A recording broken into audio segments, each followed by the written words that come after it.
Corona संक्रमण को देखते हुए बाजारों की अजीबोगरीब स्थिति बनी हुई है। स्थिति को सामान्य रखने के लिए बाजारों को दो हिस्सों में बांटा गया है, यानी कि सम और विषम। जिस दिन कटरा बाजार से हाईवे की ओर का बाजार खुलेगा, उस दिन कटरा बाजार से लेकर बड़ा बाजार की ओर का पूरा मार्केट बंद रहेगा। ऐसा आदेश अधिकारियों ने तो सुना दिया, लेकिन सिकोहाबाद के व्यापारी इन आदेशों की जमकर धज्जियां उड़ाने में लगे हैं, क्योंकि ऐसा ही एक मामला आज सिकोहाबाद में देखने को मिला। स्थानीय प्रशासन द्वारा दिए गए आदेश के हिसाब से आज कटरा बाजार से हाईवे की ओर का बाजार खुलना था और खुला भी था, लेकिन जिस ओर का बाजार बंद होना चाहिए था उस ओर की भी कुछ दुकानें खुली हुई थी। ये दुकानदार खुलेआम सरकारी आदेशों की धज्जियां उड़ा रहे हैं और जैसे ही कोई अधिकारी आता है वैसे ही इन दुकानदारों के शटर गिरा दिए जाते हैं। ऐसा खेल दिन भर चलता रहता है। अब ऐसे में पुलिस करे तो क्या करे? अब हर दुकान के सामने तो पुलिसकर्मी खड़ा नहीं हो सकता। मार्केट पर हमारी प्रतिक्रिया आया कि माननीय जिलाधिकारी महोदय की गाइडलाइन, उप जिलाधिकारी महोदय सिकोहाबाद की गाइडलाइन जो मीटिंग की गई थी व्यापारियों से, उसमें OD1 लगाया गया था। एक साइड एक दिन खुलेगी, दूसरी साइड दूसरे दिन खुलेगी। लेकिन यहाँ मैं देख रहा हूँ बराबर जब से ये साइड वाला फार्मूला लगा है, कोई दुकानदार मान के राजी नहीं। अनाप शनाप भीड़ें हो रही हैं। कम से कम 30% लोग मास्क नहीं लगा के निकलते हैं। उसके बाद सैनिटाइज़र का कोई दुकानों पर इंतजाम नहीं दिखाया गया। लेकिन उसके बाद भी 15 दुकानें सब्जी मंडी के अंदर ऐसी हैं जो हमारे पूरे सिकोहाबाद के सिस्टम को बिगाड़े हुए हैं। मैं आज इस स्टेटमेंट के साथ DM महोदय और SDM महोदय से निवेदन भी करना चाहता हूं कि क्यों ना टूंडला की तरह यहाँ भी ऐसे जो दुकानदार हैं जो जिद्दी किस्म के दुकानदार हैं, सुबह 6 बजे चाबी लेकर निकलते, इनकी दुकानें 72 घंटे के लिए सील करके इन पर जुर्माना लगाया जाए। और OD1 का फार्मूला जो हमें पसंद है, हम उसमें बिल्कुल राजी हैं। और उसके बाद हम एक निवेदन और करना चाहते हैं श्रीमान जी, बीच बीच में आदेश 1 घंटे बाद बदल जाते हैं कि कभी 9 से 9 होता है, कभी 10 से 5 होता है। तो हमारा निवेदन है कि दुकानदार भी चाहता है और ग्राहक भी चाहता है कि इसे 8 से लेकर 2 बजे तक कर दिया जाए, जिससे बाजार में भीड़ भी ना हो, किसान भी आए, बाहर का लोग भी अपना सामान परचेज करें, माता बहनें अपने घर चली जाएँ। और उसमें क्या होगा सर कि दुकानदार को भी थोड़ा सा रिलीफ मिलेगा। जब 2 बजे दुकानें बंद होंगी तो आदमी 5 घंटे घर के अंदर रहेगा, मार्केट में भीड़ नहीं रहेगी, लॉकडाउन का भी पालन होगा, कोरोना जैसी बीमारी से भी हम दूर रहेंगे। तो ये निवेदन मेरा DM तक पहुंचना चाहिए, SDM साहब तक पहुंचना चाहिए कि जो दुकानदार हमारा सहयोग नहीं कर रहे, प्रशासन का सहयोग नहीं कर रहे, उनकी दुकानें सील की जाएं और उन पर जुर्माना किया। हाल ही में मन की बात कार्यक्रम में प्रधानमंत्री नरेंद्र मोदी ने पर्यावरण दिवस का जिक्र किया। इस मौके पर उन्होंने वर्षा जल संचयन पर जोर देते हुए पर्यावरण संरक्षण के लिए लोगों से पेड़ पौधे लगाने का आग्रह किया। आइए सुनते हैं प्रधानमंत्री ने क्या कहा था।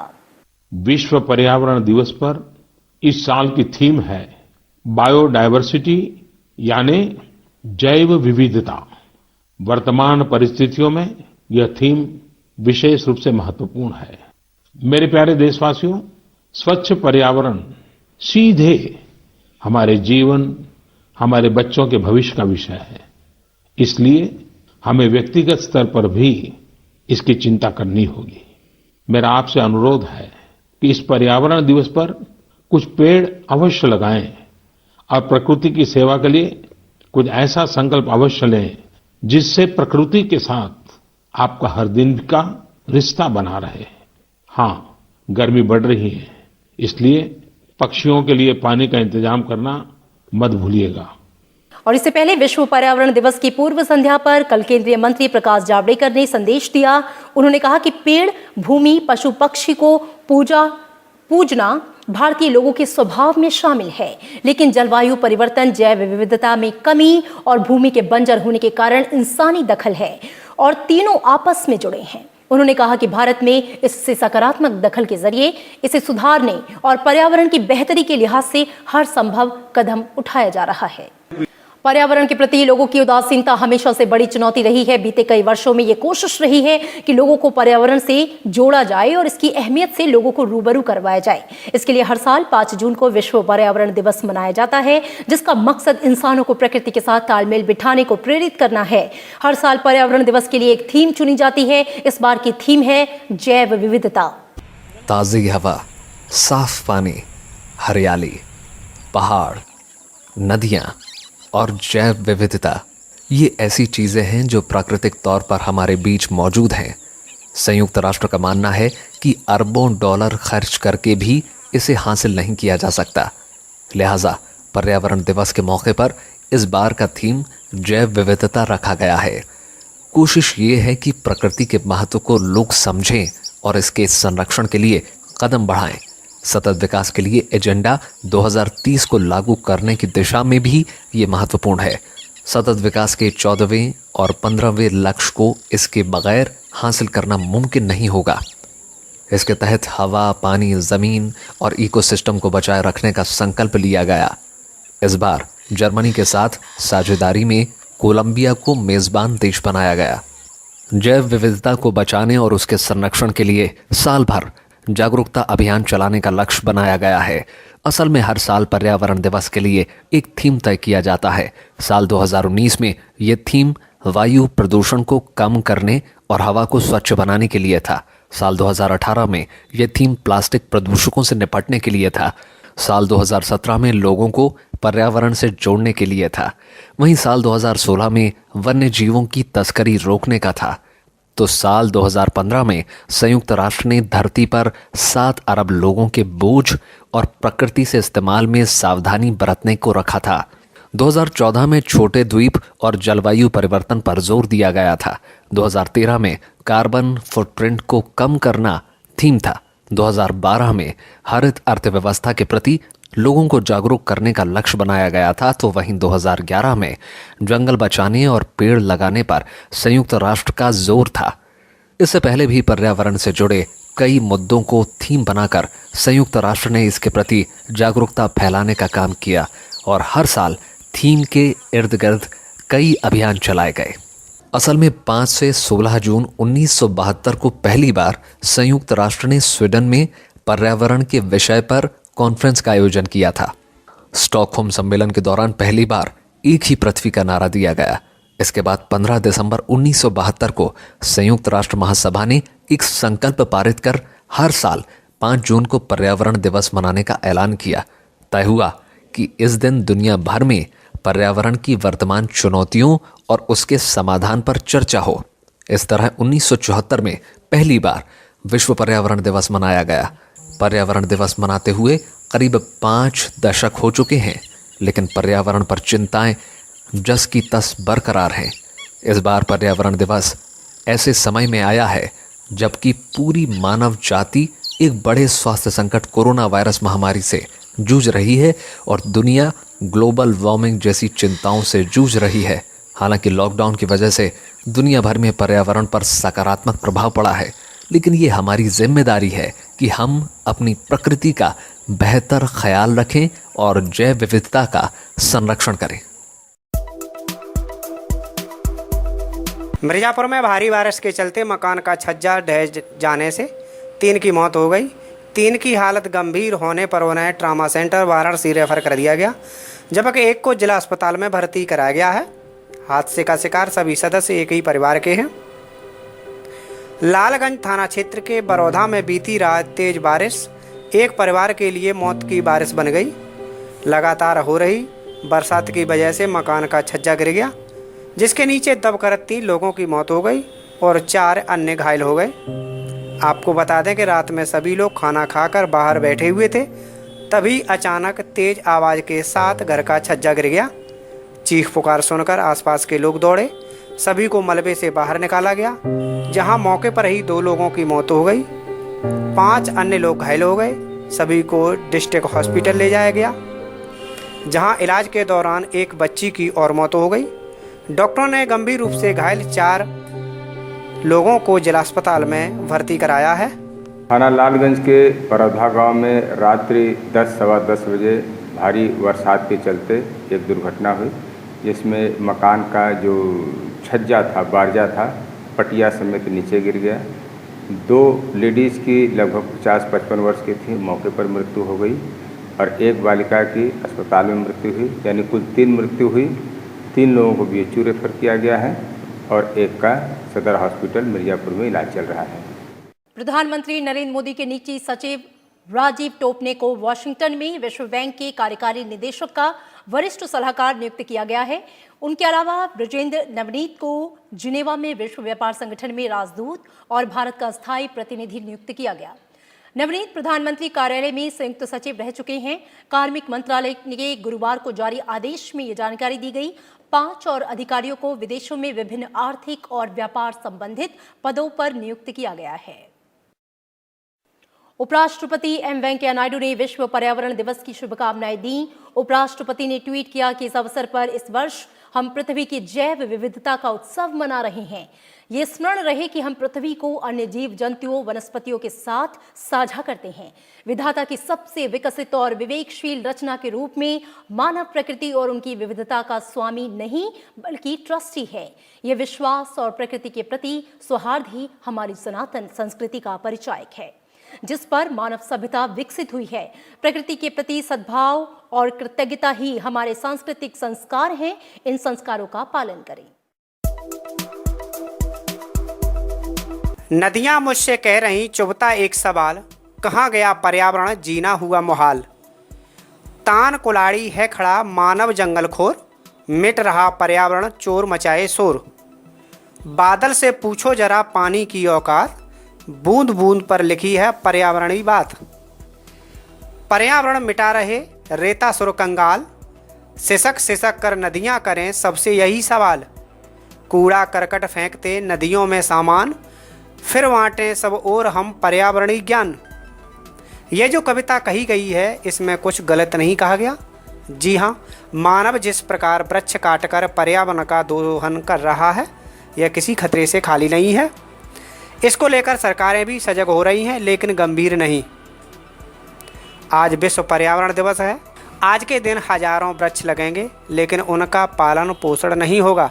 इसी को ध्यान में रखते हुए वृक्ष लगाकर उनका पालन पोषण करने का जिम्मा उठाया फर्रुखाबाद जिले के फतेहगढ़ में स्थित सेंट पॉल ब्राइटन स्कूल के एमडी रोजसन विश्वासी ने। आज उन्होंने अपने स्कूल स्टाफ के साथ मिलकर फलदार और छायादार वृक्ष रोपित किए। उन्होंने कहा कि इन पौधों को जब तक पेड़ नहीं बना देंगे तब तक इनकी सेवा निरंतर करते रहेंगे। आज हमने करीब 10-12 पेड़ लगाए हैं विद्यालय में, और मैं विश्व पर्यावरण दिवस पर विद्यालय परिवार की ओर से सेंट पॉल्स ब्राइटन एकेडमी की ओर से सभी को बधाई देता हूं। और ज़्यादा से ज़्यादा पेड़ पौधे पर्यावरण को बनाए रखने के लिए लोगों का आह्वान करता हूं कि ज़्यादा से ज़्यादा पेड़ लगाएं, क्योंकि पेड़ों के द्वारा ही हम सुरक्षित हैं, हमारा जीवन सुरक्षित है, इससे पर्यावरण सुरक्षित रहता है और हमारे बहुत सी समस्याओं का समाधान होता है। इससे हमें अच्छी हेल्थ मिलती है और पेड़ों से जितने भी लाभ हैं वो सभी फल मिलते हैं। इसके साथ साथ हमें छाया मिलती है, और जो सबसे बड़ी बात जो है कि पर्यावरण जो है वो संतुलित रहता है। जब पेड़ होंगे तो वर्षा होगी, और तमाम जो समस्याएं हैं आज ओजोन की परत में और इसमें जो छेद है, ये पर्यावरण लगाने से काफ़ी हद तक इसकी समस्या को समाधान किया जा सकता है। और ज़्यादा से ज़्यादा लोगों को मैं विद्यालय के बच्चों को और उनको पेड़ लगाने के लिए उनका आह्वान करता हूँ कि ज़्यादा से ज़्यादा पेड़ लगाएं और अपने जीवन को पर्यावरण के साथ आज जोड़ के देखें। जिस तरह से वृक्ष बढ़ेंगे उसी तरह से हम बढ़ेंगे, और हम जैसे वृक्ष स्वस्थ रहेंगे वैसे ही हम स्वस्थ रहेंगे। और भारत देश में इसकी उपयोगिता और भी ज़्यादा बढ़ जाती है, क्योंकि हमारे देश में बहुतायत से ये जो आंदोलन एक चल रहा है पर्यावरण का, उसमें एक कड़ी हम भी है। और ज़्यादा से ज़्यादा इस जिले के लोगों को, इस प्रदेश के और देश के लोगों को पेड़ लगाने के लिए आमंत्रित करता हूँ कि ज़्यादा से ज़्यादा वो पेड़ लगाएं और पर्यावरण को सुरक्षित रखें। विश्व पर्यावरण दिवस पर भारत ने शुरू की नगर वन योजना। 200 शहरों में बनाए जाएंगे नगर वन। कॉर्पोरेट, आम लोग, स्थानीय निकाय और राज्य सरकारों की होगी भागीदारी। राष्ट्रपति, उपराष्ट्रपति और प्रधानमंत्री ने दी पर्यावरण दिवस की बधाई। पीएम मोदी का लोगों से आह्वान, समृद्ध जैव विविधता के संरक्षण के लिए अपनी प्रतिज्ञा को दोहराएं, भावी पीढ़ी के लिए और बेहतर ग्रह बनाने की अपील की। 8 जून से खोले जाएंगे धार्मिक स्थल, रेस्टोरेंट्स और होटल। गृह मंत्रालय ने जारी किया दिशा निर्देश, कहा लॉकडाउन के नियमों का सख्ती से हो पालन। विदेश मंत्री एस जयशंकर ने संयुक्त राष्ट्र सुरक्षा परिषद की अस्थायी सीट के लिए चुनाव से पहले जारी किया ब्रोशर, कहा पीएम के कहे अनुसार सम्मान, संवाद, सहयोग, शांति और समृद्धि के दृष्टिकोण को वैश्विक मुद्दों के समाधान के लिए अपनाएगा भारत। 21 जून को योग दिवस से पहले सरकार ने लॉन्च किया my life my yoga contest. MyGov के जरिए भी ले सकते हैं हिस्सा। 3 मिनट का वीडियो बनाकर #MyLifeMyYoga के साथ करें पोस्ट। 6 श्रेणियों में दिए जाएंगे पुरस्कार। कोविड-19 के उपचार से जुड़ी याचिका पर सुप्रीम कोर्ट ने केंद्र सरकार से मांगा जवाब। याचिका में निजी अस्पतालों में इलाज के लिए शुल्क तय करने की मांग, अगले हफ्ते होगी सुनवाई। वंदे भारत मिशन के तीसरे चरण के तहत अमेरिका और कनाडा के लिए 75 अतिरिक्त उड़ानों की बुकिंग आज से शुरू करेगा। एयर इंडिया अभी तक 454 उड़ानों के जरिए 1,07,000 से अधिक भारतीय स्वदेश लौटे। INS जलाश्व माले से तमिलनाडु के लिए रवाना। और भारत में कोरोना वायरस संक्रमण के सक्रिय मरीजों की संख्या 1,10,960, जबकि 1,09,461 मरीज स्वस्थ होकर लौटे घर। दुनिया भर में कोविड-19 से करीब 66,40,000 लोग संक्रमित और 3,91,000 से अधिक लोगों की मौत।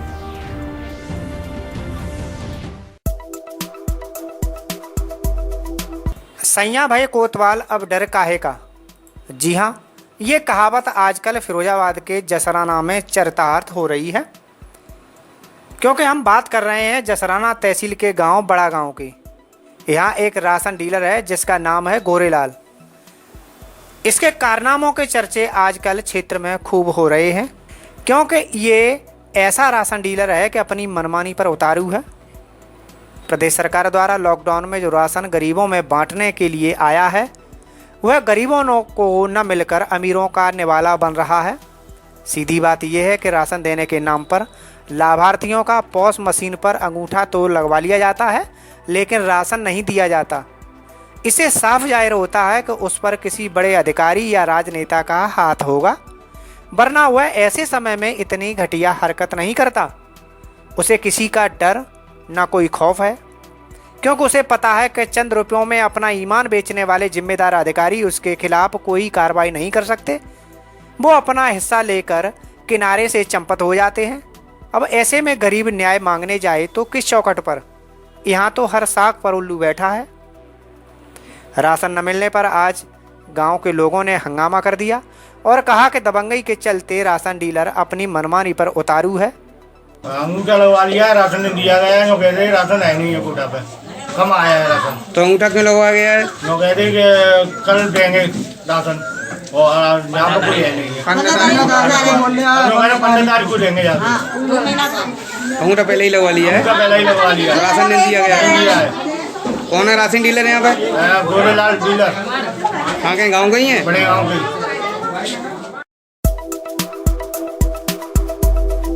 विपक्ष इस समय हर मुद्दे को लेकर हमलावर हो जाता है, चाहे वो कोई सा मुद्दा क्यों ना हो। आज से कुछ समय पहले जब सरकार ने लॉकडाउन लगाया था, उसे लेकर तमाम तरह की टीका टिप्पणी की गई। उसके बाद अब अनलॉक 1 को लेकर तमाम तरह की चर्चाएं हो रही हैं। इसी को लेकर जब हमने सिकुआबाद के भाजपा नगर अध्यक्ष विशाल गुप्ता से बात की तो उन्होंने जवाब देते हुए कहा, सबसे पहली बात तो ये है कि विरोधी किस चीज़ का विरोध कर रहे हैं, लॉकडाउन लगाने का या अब लॉकडाउन हटाने का। चलिए, मैं ये मानता हूँ कि वो दोनों चीज़ों का विरोध कर रहे हैं। मैं दोनों का स्पष्टीकरण देने की कोशिश करता हूँ आपको थोड़ा सा। जब कोरोना की शुरुआत हुई भारत में, तो शायद आपको जानकारी हो, ना तो हमारे पास उतने बेडों की व्यवस्था थी। मास्क बनाना भारत में एक भी कंपनी शुरू नहीं कर पाई थी। पीपी किट बनाना हम नहीं जानते थे। हमारे पास वेंटिलेटरों की व्यवस्था नहीं थी। कोरोना से लड़ने के लिए मेडिकल पॉइंट ऑफ व्यू से हम लोग बिल्कुल ग्राउंड ज़ीरो पे थे। कोई स्थिति नहीं थी, नया शत्रु था, पता भी नहीं था कि उसके पास क्या हथियार हैं, कितना ख़तरनाक है, कितना जानलेवा है। सरकार ने उस शत्रु को परखने के समय को मांगने के लिए तुरंत लॉकडाउन लगाया। ये लॉकडाउन करीब करीब 2-2.5 महीने चला। इस दौरान सरकार ने सारी व्यवस्थाएं इकट्ठी की, आइसोलेशन वार्ड बनाए, बेडों की व्यवस्था की गई। उदाहरण के तौर पे बताऊं आपको, अकेले यूपी में 1 लाख बेडों की व्यवस्था है। यानी कि अगर कोरोना का 1 लाख मरीज केवल यूपी में भी हो जाए तो सरकार के सामने चिंता का विषय नहीं है, आराम से हम डील कर लेंगे। हमने ये भी जान पाए कि ये उतना जानलेवा नहीं है जितना हम इसको उतना जानलेवा समझ रहे थे। हमारी रिकवरी रेट बहुत अच्छी है, भारत के लोगों की इम्यूनिटी बहुत अच्छी है, हम इससे लड़ने में सक्षम हैं। ये भी हमें ज्ञान हुआ पिछले 2-2.5 महीने के लॉकडाउन में। पीपी किट बनाने की मशीनें लगाई गई, बड़ी बड़ी कंपनियां पीपी किट बना रही हैं, बड़ी बड़ी कंपनियां मास्क बना रही हैं। जो हम इंपोर्ट करते थे आज वो भारत में इतना बन रहा है कि हम दुनिया में एक्सपोर्ट भी कर सकते हैं। हमें ये भी जानने का मौका मिला कि कौन सी दवाई कब और कौन सी एक्सरसाइज कब करनी चाहिए जिससे कि हमें इसके मरीजों को जिससे आराम मिले। तो ये सब हमें तभी तो पता चल पाया जब हमने लॉकडाउन लगाया। आज हम देख रहे हैं कि हमारे यहाँ विश्व में सबसे कम मृत्यु दर है कोरोना के द्वारा। ये सब लॉकडाउन से संभव हो पाया। अब बात आती है कि लॉकडाउन हटाया क्यों। तो दोस्तों, जब हमें ये पता है कि हम इस शत्रु से लड़ने में सक्षम हो चुके हैं, हमें ये कॉन्फिडेंस आ चुका है कि अब ये शत्रु हमारा उतना कुछ नहीं बिगाड़ पाएगा, हमारे पास भी अस्त्र शस्त्र तैयार हैं, तो सरकार ने निर्णय लिया कि देश को रोकना उतना भी ठीक नहीं है। हमें दोनों काम देखना है, जान भी और जहान भी। जैसा कि हमारे परम पूज्य प्रधानमंत्री जी ने कहा भी है, हमें देश को भी देखना है, अर्थव्यवस्था भी देखनी है। लोगों की सुरक्षा के लिए हम सक्षम हो चुके हैं। तो अब देश ने इस लॉकडाउन को हटाने का निर्णय लिया और हो सकता है कि आगे स्थिति को देखते हुए सरकार और भी कुछ कठोर निर्णय ले। मोदी जी सक्षम है, मोदी जी कभी भी वोटों की राजनीति नहीं करते हैं। देश के लिए जो भला होता है कठोर से कठोर निर्णय लेने में सक्षम है। और मेरा विश्वास है उनके नेतृत्व में हम कोरोना को हराएंगे, बहुत अच्छी तरह हराएंगे। अच्छा, मायावती और अखिलेश के विरोधाभास को आप किस नज़रिए से देखते हैं? देखिए, मायावती जी और अखिलेश जी बड़े परेशान लोग हैं आज की डेट में। उनका राजनीतिक जमीन खो चुके हैं। उन्हें यही नहीं पता है कि क्या कहना है क्या नहीं कहना है। मोदी जी अगर ये कह रहे हैं कि आप मास्क लगाइए, तो हो सकता है कि अखिलेश जी और मायावती जी ये कह दें कि हम तो मास्क का विरोध करते हैं, खंडन करते हैं, और जानबूझ के वो मास्क लगाना छोड़ दें। समझ में मानसिक स्थिति बड़ी अजीब हो रखी है। और ऐसा होता है, जब बार बार असफलता हमको मिलती है तो हमारी मानसिक स्थिति बड़ी विकराल हो जाती है, बड़ी ख़राब हो जाती है। हमारी समझ में नहीं आता हम क्या करें। तो आप देखिए, मोदी जी या भारतीय जनता पार्टी कुछ भी कहती है तो इन दोनों को सिर्फ विरोध करना है। उन्हें इससे कोई मतलब नहीं है कि इसका देश से क्या लेना देना है, इसका देश के ऊपर इसका प्रभाव भला होगा बुरा होगा, बस विरोध करना है उनको। जैसे कि कल परसों हमने देखा एक हथनी की बहुत ही दुखद हत्या की गई। वो गर्भवती भी थी और हाथी को हिंदू धर्म में एक देवता का दर्जा भी दिया गया है। लेकिन आपने देखा हो, अखिलेश जी ने और मायावती जी ने इसके बारे में एक शब्द कहना ज़रूरी नहीं समझा। हाँ, ये मेरा वादा है कि अगर कोई रिपोर्टर उनसे ये कहेगा कि भारतीय जनता पार्टी इसका विरोध कर रही है, तो कहीं ऐसा ना हो कि वो इसके समर्थन में आ जाएं। उनके नहीं समझ में आ रहा है वो क्या करें। आ जाएगा, धीरे धीरे आ जाएगा, यथार्थ को वो अपना लेंगे। उनके समझ में आ जाएगा कि अब राजनीति उनके बस की नहीं है। राष्ट्रीयता के आधार पर अब पार्टियाँ काम करेंगी, वही आगे बढ़ेंगी। जिनके लिए राष्ट्रहित सबसे पहले होगा वही देश पर शासन करेंगे, और मोदी जी के लिए राष्ट्र से बढ़कर और कुछ भी नहीं है। बहुत बहुत योगी जी का आज जन्मदिन है जी। आज हमारे लिए बड़ा गौरव का दिन है। हमारे परम पूज्य योगी जी का आज जन्मदिन है। आपने देखा होगा पिछले 2-2.5 महीने में योगी जी एक बहुत बड़ी शक्ति बन के उभरे हैं। देश के लिए उन्होंने अपना जीवन पूरी तरह अर्पित कर दिया है। उनके पिताजी का देहांत हुआ, लेकिन राष्ट्र को क्योंकि उनकी ज़रूरत थी, इसलिए वो अपने पिता के देहांत में भी नहीं गए, और भी उन्होंने बहुत बहुत त्याग किए हैं।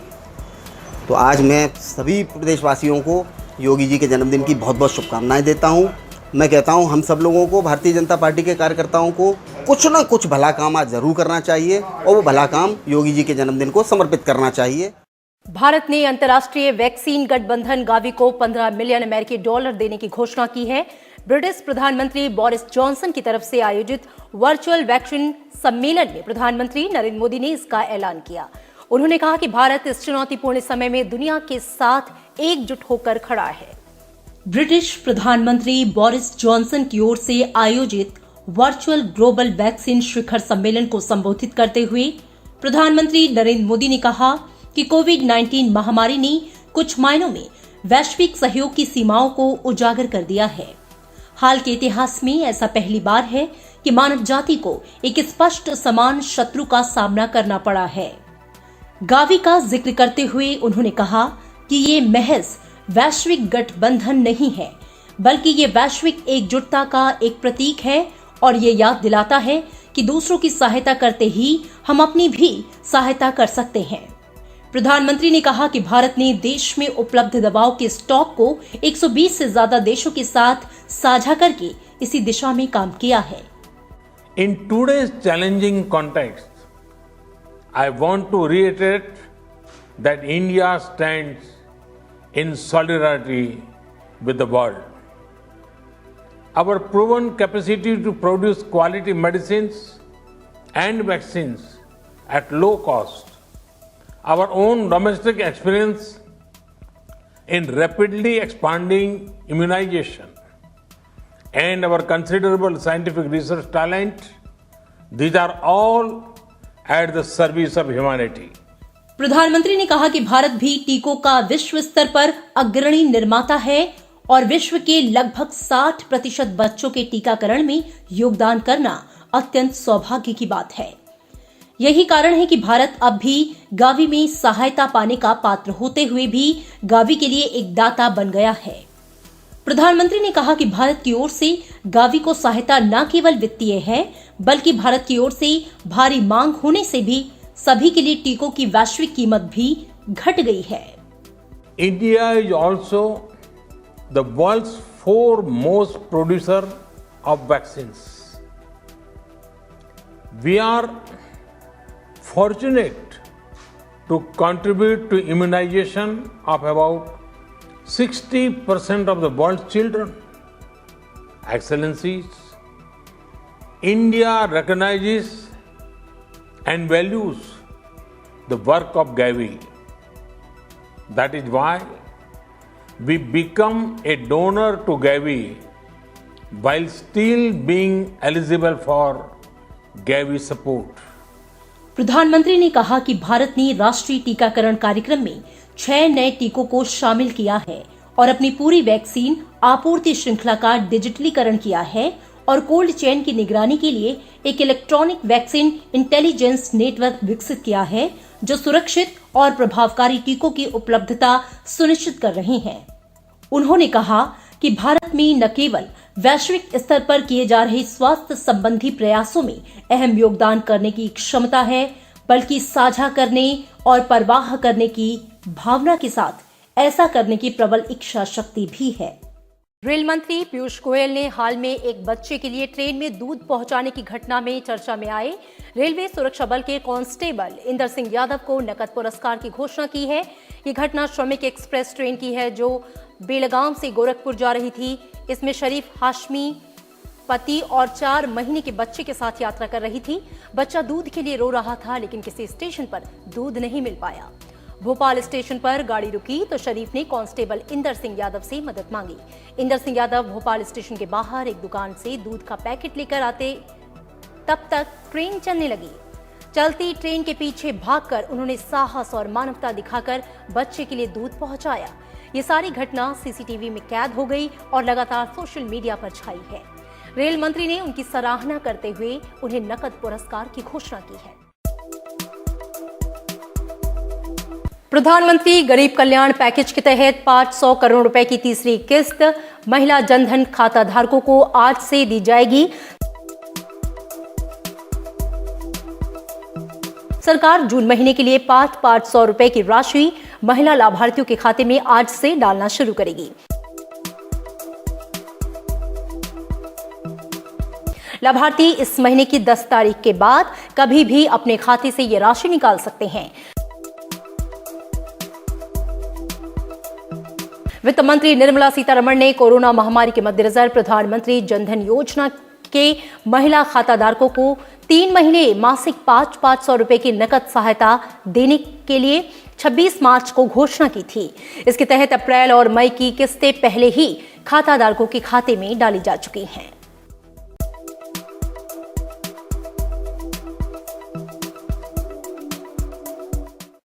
केंद्र सरकार ने कंटेनमेंट जोन के बाहर 8 जून से होटल, रेस्टोरेंट, मॉल और धार्मिक स्थल खोलने की इजाजत दे दी है।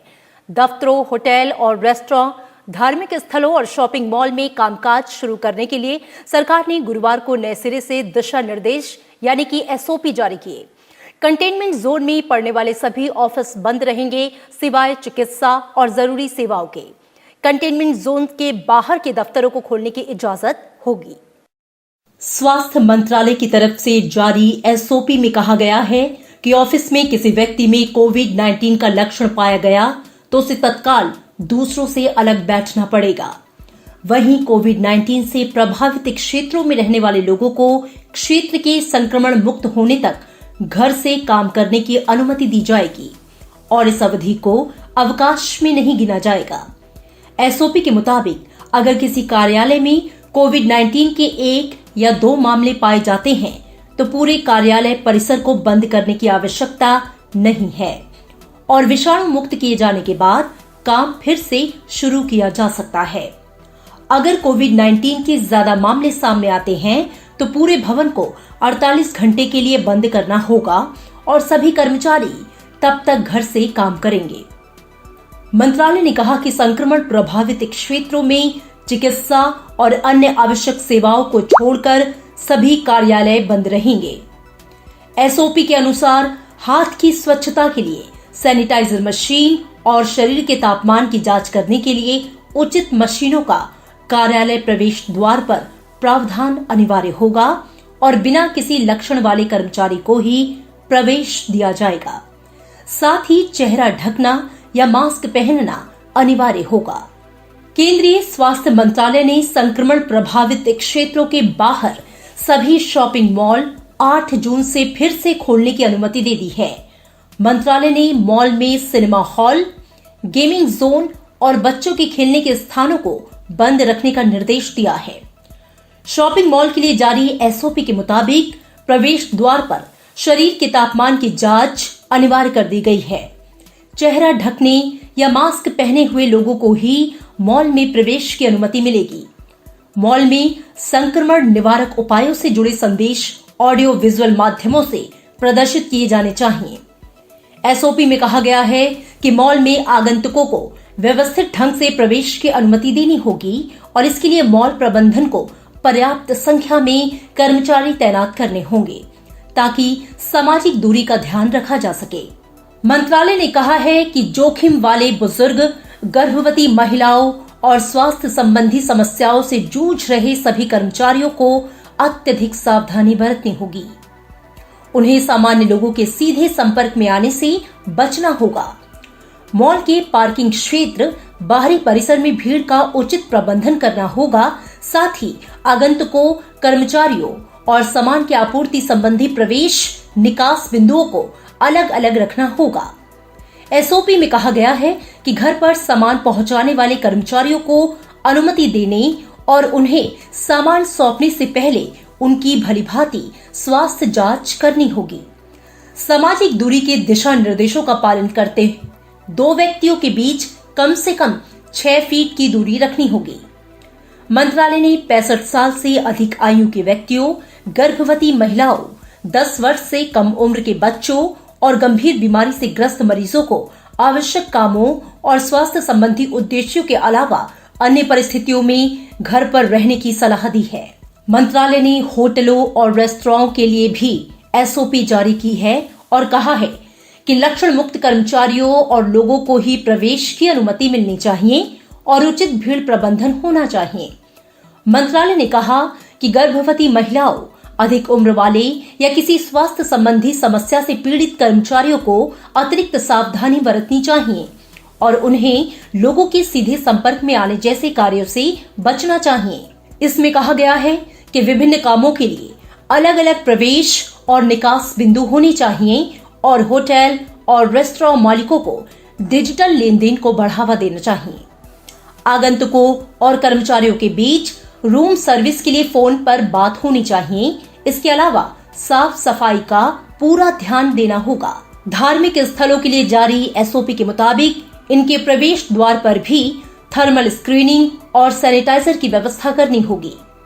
मंत्रालय ने कहा कि धार्मिक स्थलों पर बड़ी संख्या में लोगों की मौजूदगी होती है, इसलिए ये अहम है कि ऐसे परिसरों में भौतिक दूरी के नियम और अन्य एहतियाती उपायों का पालन किया जाए। एसओपी में कहा गया है कि संक्रमण के संभावित प्रसार के मद्देनजर धार्मिक स्थलों में गायन समूहों को अनुमति न दी जाए, बल्कि इसकी जगह रिकॉर्डेड भजन बजाए जा सकते हैं। इस दौरान सामूहिक प्रार्थना से बचा जाना चाहिए और प्रसाद वितरण और पवित्र जल के छिड़काव जैसी चीजों को अनुमति नहीं दी जानी चाहिए। एसओपी में कहा गया है कि धार्मिक स्थलों पर प्रतिमाओं और पवित्र पुस्तकों को छूने से भी बचना चाहिए और वहां प्रवेश के लिए लगी लाइन में कम से कम 6 फुट की भौतिक दूरी रखनी चाहिए। तरक्की कभी ये नहीं पूछती कि आप कहां से आ रहे हो, बस ये पूछती है कि आप कहां जाना चाहते हो। तरक्की कभी ये नहीं पूछती कि आप कौन हो, बस ये पूछती है कि आप क्या बनना चाहते हो। तरक्की आपको कभी नए रास्ते दिखाएगी तो कभी नए दोस्तों से मिलवाएगी।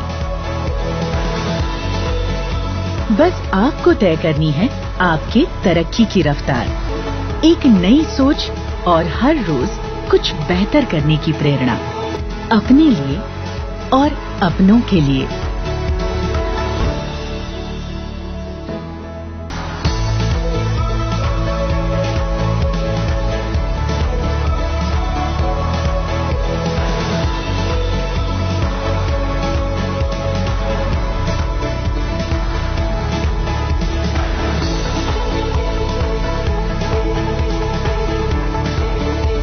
हर रोज कुछ बेहतर।